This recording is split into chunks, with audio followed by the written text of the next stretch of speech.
Now onto our marketing tab, manage articles. This really is for content. If you're posting things to your blog, you can choose to see the past 7 days, 30 days, 6 months to a year. You can see the impressions you get and how many people sign up from seeing the article. Here you can see all the content that you've uploaded. Here on the left will say the status of your article, so the drafts, you can save them as drafts. You don't have to post them immediately.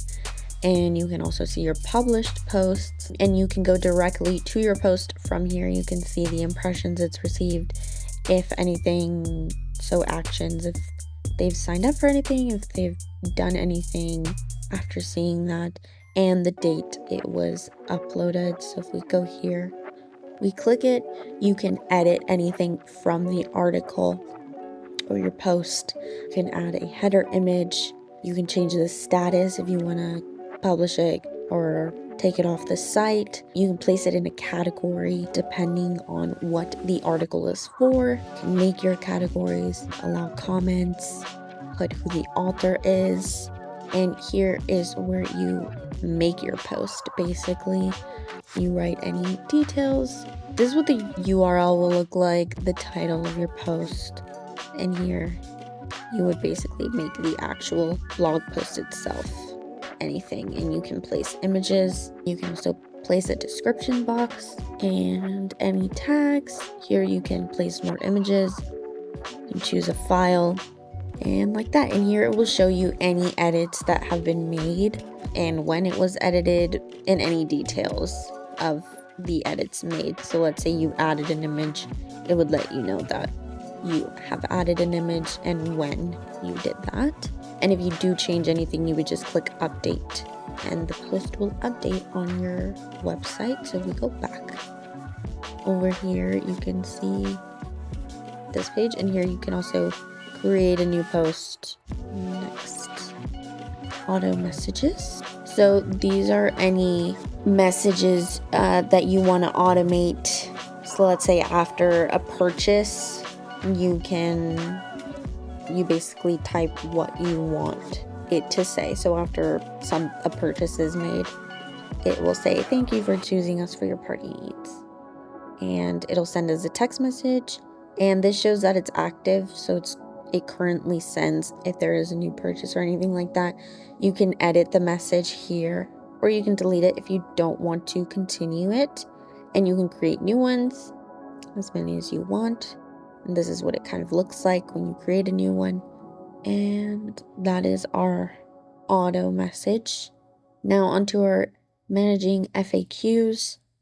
So here shows you your answers, how many you've gotten, impressions, and when it's been opened. Here is a graph of your impressions and the clicks you receive when your FAQs are viewed. Here you could see all your FAQs. You can edit these, you can change them. So here are the question numbers, the actual questions themselves, and the answers that you put. And here's the status. You can change this. Again, if you want to remove it from your website, click this little pencil and you can edit it. And the layout will look a little something like this. Or you can completely delete it if you do not want to have that question there anymore.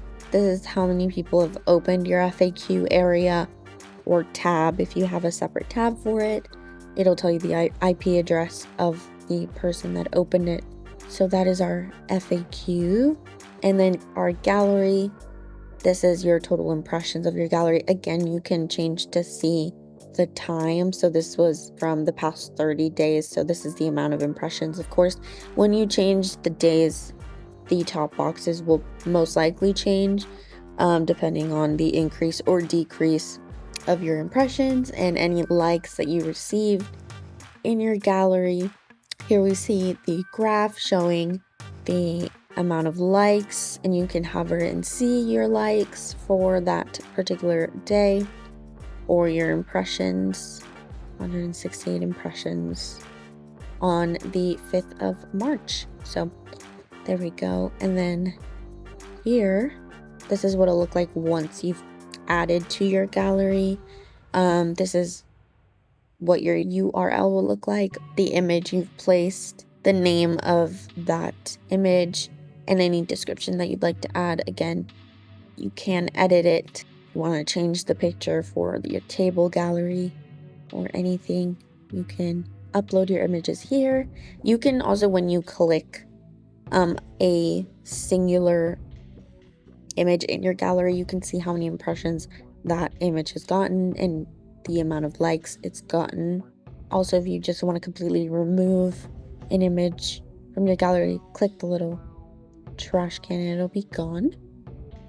Gallery settings, so this kind of just are your settings. So what it says, it'll say gallery. If you want smaller text or subheader, you can place that there. If you want one large image or background image in that section, you can place it here and you can update it if you change anything. So that is our gallery section. Now, managing jobs, you can see, change this from the past. So in the past year, we can see there's been this amount of applicants throughout the months. If you hover, you can see 5 applicants in June, and you can see this in this graph.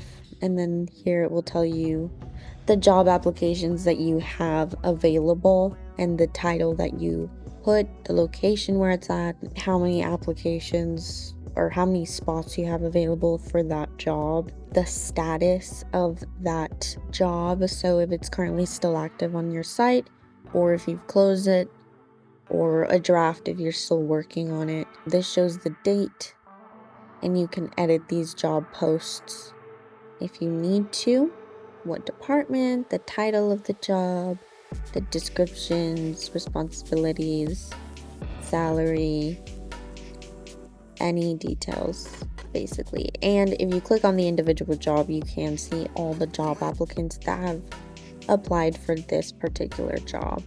But you can also see that when you are in this initial page.